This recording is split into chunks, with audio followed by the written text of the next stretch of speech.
கர்த்தரின் அன்பில் நீங்கள் முற்றிலுமாக கவர்ந்து இருக்கும்போது அவருடைய அன்பை விட்டு நீங்கள் விலகி செல்ல மாட்டீங்க. அவனுடைய அன்பை விட்டு நீங்கள் விலகி செல்லாமல் இருக்கும்போது அவர் அன்பின் நிமித்தம் அவருடைய வல்லமையையும் ருசி பார்ப்பீங்க.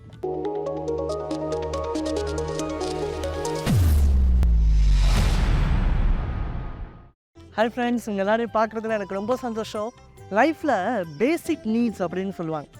வாட்டர், ஃபுட், ஷெல்டர், இந்த மூணும் ரொம்ப முக்கியம்னு சொல்லி நம்மளை ஸ்கூல் காலேஜஸ்லாம் வளர்த்துருப்பாங்க. பட் அதை விட காட்டிலும் 3 காரியம் நமக்கு ரொம்ப தேவையாக இருக்குது. அது என்ன அப்படின்னு நீங்கள் பார்த்தீங்க அப்படிங்கிறா, அன்பு, சமாதானம், இரக்கம்.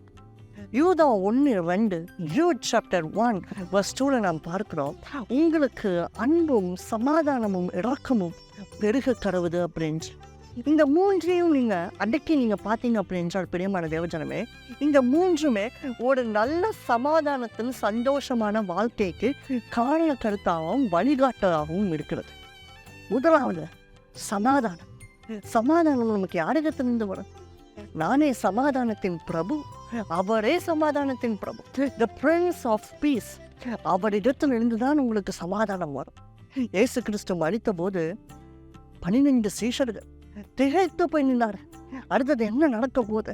ஊரன்னா கலவரம், எங்களை பிடிச்சிட்டு போய் என்ன பண்ண போனாரு, இப்படி நடுநடுப்புல விட்டுட்டு போயிட்டாரு அப்படி. அவர் சொன்னார், உங்களுக்கு சமாதானம் உண்டாவதாக அப்படின்னு.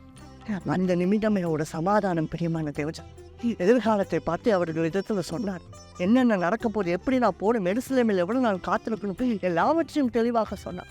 ஒரு நித்திய சமாதானத்தை 12 பேரும் பெற்றார். அது மாத்திரமா, கிருபை. சங்கீதக்காரன் இவ்வாறாக சொல்றார், அவருடைய கிருபையை நம்புங்கள் அப்படின்னு. தேவஜனமே, நியாய தீர்ப்புக்கு முன்பதாக கிருபை மேன்மை பாராட்டணும். அவ்வளவு பெரிதான வேல்யூ உடையது கர்த்தரின் கிருபை. கிருபைனா என்னங்க அப்படின்னு நீங்கள் யோசிக்கலாம். தகுதியே இல்லாதவனுக்கு இரக்கத்தையும் அன்பையும் காட்டுகிறது தான் கிருபை பிரியமான தேவஜனமே. அந்த கிருபை சிலுவையில் அன்னைக்கு விளங்கிற்று. தகுதியற்ற நமக்கு, துரோகிகளாகிய நமக்கு அவர் அன்பு வைத்தார் பாருங்க. அதுதான் பிரியமான தேவஜனமே கிருபை. அன்பு என்றால் என்ன? கிறிஸ்து உங்கள் மீது அன்பு வைத்தது போல நீங்கள் ஒருவருக்கொருவர் அன்பு செலுத்துதல் அப்படின்னு நான் பார்க்கிறோம். அவர் தம்மையே நமக்காக கொடுத்தார். இன்னைக்கு உங்களை போய் யாரையாருக்கும் சிலுவையில் மறிக்க சொல்லலாம். ஆனால் அந்த தியாகம், அந்த ட்ரூ லவ், அந்த சாக்ரிஃபிஷியல் லவ், அதுதான் பிரியமான தேவஜன். இன்றைக்கும் அன்பு, இரக்கம், கிருபை உங்கள் லைஃப்பில் இருக்கிறார். நீங்கள் அதை வெளியில் காட்டாதது வேண்டாம். But first is God's love, mercy and favor upon you அப்படின்னு நீங்கள் யோசிச்சு பார்க்கணும். அது உங்கள் லைஃப்பில் ஒரு கொஸ்டின் மார்க்காக இருக்கட்டும்.